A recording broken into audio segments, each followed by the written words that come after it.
जय Hind defence lovers. आज की टॉप हेडलाइंस कुछ इस प्रकार है। नई दिल्ली में आयोजित की जाएगी परिवर्तन चिंतन नाम से पहली tri service conference. Pakistani experts का मानना है कि भारत ने जानबूझकर पाकिस्तान की कैपेबिलिटी को टेस्ट करने के लिए फायर करी थी BrahMos missile. Kochi shipyard limited की फैसिलिटी में रिपेयर होंगी यूएस नेवी की शिप्स। अमेरिका ने चीन के पास तैनात किया अपने F-22 रैप्टर और चीन रशिया को प्रोवाइड करवा रहा है मिलिट्री पर्पस के लिए सैटेलाइट इमेजरी।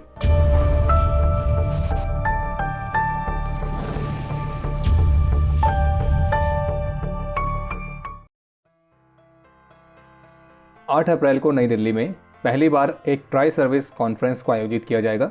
इस कॉन्फ्रेंस का नाम रखा गया है परिवर्तन चिंतन और इस ट्राई सर्विस कॉन्फ्रेंस के दौरान chief of defence staff general Anil Chauhan की अध्यक्षता में इंडियन आर्म फोर्सेस के लिए कुछ नए और फ्रेश आइडियाज़, नई तरह के इनिशिएटिव्स और आर्म्ड फोर्सेस की तीनों सर्विसेज के बीच आपसी तालमेल को बढ़ाने के लिए अलग अलग तरह के रिफॉर्म्स को डिस्कस किया जाएगा। और जो ये परिवर्तन चिंतन है, ये पहली ऐसी ट्राई सर्विस कॉन्फ्रेंस होने वाली है जिसमें इंडियन आर्म फोर्सेस की तीनों सर्विसेज के प्रमुख, department of military affairs, integrated defence staff headquarters और तीनों सर्विसेज के अन्य सीनियर ऑफिसर्स इसमें मौजूद रहेंगे। कोची शिपयार्ड लिमिटेड ने यूएस नेवी के साथ एक मास्टर शिपयार्ड रिपेयर एग्रीमेंट को साइन किया है और इस एग्रीमेंट के तहत कोची शिपयार्ड लिमिटेड की मिलिट्री सी लिफ्ट कमांड के अंडर यूएस नेवी की वेसल्स को रिपेयर किया जाएगा। और बिल्कुल इसी तरह का एग्रीमेंट पिछले साल L&T के साथ भी साइन किया गया है। बाकी इसके अलावा एक अपडेट यह है कि मार्च 2022 में जो एक ब्रह्मोस मिसाइल का मिस फायर वाला मामला हुआ था, जिसमें एक ब्रह्मोस मिसाइल गलती से फायर होकर पाकिस्तान में चली गई थी, तो ये एक्सीडेंट क्यों हुआ, तो इसका एग्जैक्ट रीज़न इंडियन एयरफोर्स ने अभी हाल ही में कोर्ट में रिवील किया था, जिसमें क्लियरली बताया गया था कि ब्रह्मोस मिसाइल के कॉम्बैट कनेक्टर्स जंक्शन बॉक्स के साथ जुड़े हुए थे, जिस वजह से एक्सीडेंटल फायरिंग वाला मामला हुआ। लेकिन एक इंटरेस्टिंग अपडेट ये सामने आया है कि इंडियन एयरफोर्स द्वारा इस इंसिडेंट का एग्जैक्ट रीज़न रिवील किए जाने के बावजूद भी Pakistani based think tank CISS के मिलिट्री एक्सपर्ट्स इस मामले पर एक अलग ही तरह की थ्योरी के साथ चल रहे हैं और उन्होंने इस मामले से जुड़ी एक स्टडी को रिलीज़ किया है, जिसमें उन्होंने अलग अलग तर्क के माध्यम से कुछ इस तरह की थ्योरी देने की कोशिश करी है कि ये जो ब्रह्मोस मिसाइल थी ये एक्सीडेंटली फायर नहीं हुई थी, बल्कि इसे भारत ने जानबूझकर फायर किया था। और जो ये मिसाइल मियाचन पर गिरी थी तो ये लोकेशन ऑलरेडी लॉन्चर में प्री प्रोग्राम थी, यानी कि इंडियन एयरफोर्स का पहले से ही निर्धारित टारगेट था।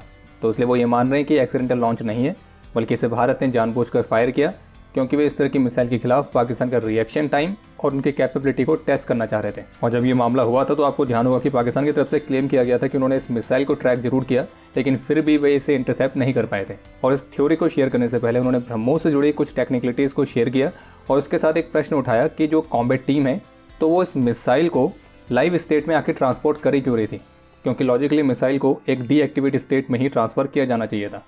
और खैर बाकी पाकिस्तानी मिलिट्री एक्सपर्ट्स के थ्योरी पर आपके जो भी विचार है आप उसे कमेंट सेक्शन में शेयर कर सकते हैं।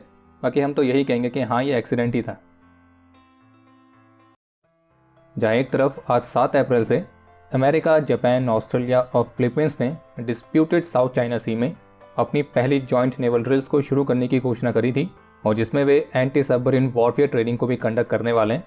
तो इसी सेम टाइम में चीन ने भी डिस्प्यूटेड साउथ चाइना सी रीजन में मिलिट्री कॉम्बैट पेट्रोल्स को कंडक्ट किया है। और इसके बारे में जानकारी देते हुए चीन की पीपल्स लिबरेशन आर्मी की सदर्न थिएटर कमांड की तरफ से कहा गया कि उन्होंने साउथ चाइना सी में joint naval and air combat patrols को ऑर्गेनाइज किया था। और उनका यह भी कहना था कि साउथ चाइना सी में सभी मिलिट्री एक्टिविटीज़ जो कि सिचुएशन को मैसअप कर सकती हैं और हॉटस्पॉट क्रिएट कर सकती हैं, वो सभी अंडर कंट्रोल हैं। और वैसे आपको बता दें कि चीन के साथ बढ़ रहे तनाव के बीच अभी कुछ ही दिनों पहले यूएस एयरफोर्स ने जापान के ओकिनावा में स्थित कडिना एयरबेस पर अपने F-22 रैप्टर फाइटर्स को भी डिप्लॉय करना शुरू कर दिया। और F-22 की तैनाती के साथ यूएस एयरफोर्स का ये भी कहना था कि ये इंडो पैसिफिक रीजन में स्टेबिलिटी और सिक्योरिटी को सुनिश्चित करेगा। और जानकारी के लिए आपको बता दें कि ओकिनावा में स्थित जो एक कडिना एयरबेस है तो ये यूएस एयरफोर्स के लिए रणनीतिक रूप से बेहद ही ज़्यादा महत्वपूर्ण बेस है। और इसने जिस तरह से पास्ट में कोरियन और वियतनाम कॉन्फ्लिक्ट्स दोनों में यूएस के एयर ऑपरेशंस के लिए महत्वपूर्ण भूमिका निभाई है, तो उसी तरह से भविष्य में चीन की किसी भी एग्रेसिव एक्शन को काउंटर करने के लिए ये यूएस एयरफोर्स के लिए बेहद ही ज़्यादा महत्वपूर्ण है। ये एयरबेस शंघाई से केवल 443 नॉटिकल माइल्स की दूरी पर स्थित है, जबकि ताइवान के जो नॉर्दर्न टिप के और करीब है। और अगर चीन भविष्य में ताइवान पर किसी भी तरह का मिलिट्री एक्शन करने का निर्णय लेता है तो ऐसे समय पर यूएस एयरफोर्स का जो एयरबेस है ये फ्रंट लाइन पर रहेगा। और अब इस बेस पर F-22 रैप्टर्स जैसे एडवांस एयरक्राफ्ट का डिप्लॉय होना तो निश्चित रूप से ये एक बड़ी घटना भी है।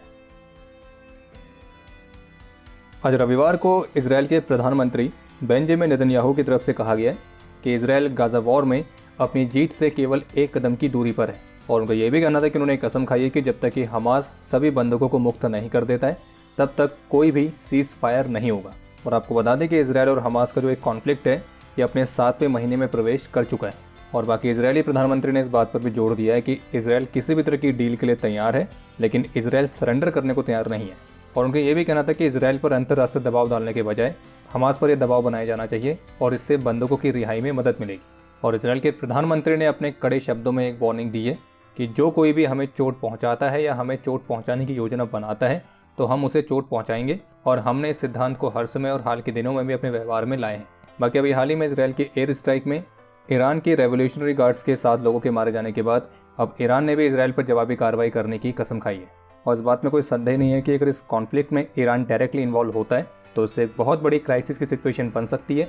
और इसी वजह से ईरान के इसराइल पर जवाबी कार्रवाई वाली घोषणा के बाद से यूएस भी हाई अलर्ट पर है और उनकी तरफ से ईरान के किसी भी पॉसिबल अटैक को काउंटर करने की तैयारी की जा रही है, क्योंकि यूएस ऑफिशियल्स का मानना है कि ईरान की जवाबी कार्रवाई में इस रीजन में मौजूद इजरायली या फिर अमेरिकन एसेट्स को टारगेट किया जा सकता है। अभी हाल ही में इंडियन आर्मी के पाइन वॉरियर्स ने इंडियन एयरफोर्स के साथ एक जॉइंट एक्सरसाइज को कंडक्ट किया था और इस दौरान behind the enemy lines troops के रैपिड इंसर्शन के लिए स्पेशल हेलीबॉर्न ऑपरेशंस की प्रैक्टिस की गई थी। और इस एक्सरसाइज का उद्देश्य था कि इस तरह के स्पेशल हेलीबॉर्न ऑपरेशंस के दौरान आर्मी और एयरफोर्स के बीच के तालमेल को और बढ़ाना। और इस एक्सरसाइज को दिन और रात दोनों ही तरह की स्थिति में कंडक्ट किया गया था। इसके अलावा एक अपडेट यह है कि रशिया के विदेश मंत्री 8 और 9 अप्रैल को चीन के ऑफिशियल विजिट पर रहेंगे। और जबकि इसी बीच अमेरिका ने अपनी एलाइज को इस बात को लेकर वार्न किया है कि यूक्रेन के खिलाफ चीन ने रशिया के लिए अपना समर्थन बढ़ा दिया है और इसके तहत चीन रशिया की मदद के लिए मिलिट्री पर्पस के लिए सैटेलाइट इमेजरी और जबकि टैंक्स के लिए माइक्रो इलेक्ट्रॉनिक्स और मशीन टूल्स भी प्रोवाइड करवा रहा है। जबकि रिपोर्ट में यह भी दावा किया गया कि चीन के सपोर्ट में मिसाइल्स में इस्तेमाल होने वाले प्रोपेलेंट्स, ऑप्टिक्स, तो इस तरह की मदद भी दी जा रही है। खैर, बाकी अब समय है आज के इतिहास का। आज के दिन 2017 में देश के प्रति अपना कर्तव्य निभाते हुए सिपाही कुलदीप लाकरा ने अपना सर्वोच्च बलिदान दिया था। आज के दिन 2017 में छत्तीसगढ़ में एक आईईडी ब्लास्ट में सीआरपीएफ के एक कैनाइन वॉरियर जिसका नाम था क्रैकर, तो इसने भी अपना सर्वोच्च बलिदान दिया। बाकी आपके लिए आज का प्रश्न यह है कि इंडियन एयरफोर्स के सबसे पहले एस पायलट कौन थे। और अब समय है आज के टॉप 3 कमेंट्स का, जो ये रहे आपकी स्क्रीन पर।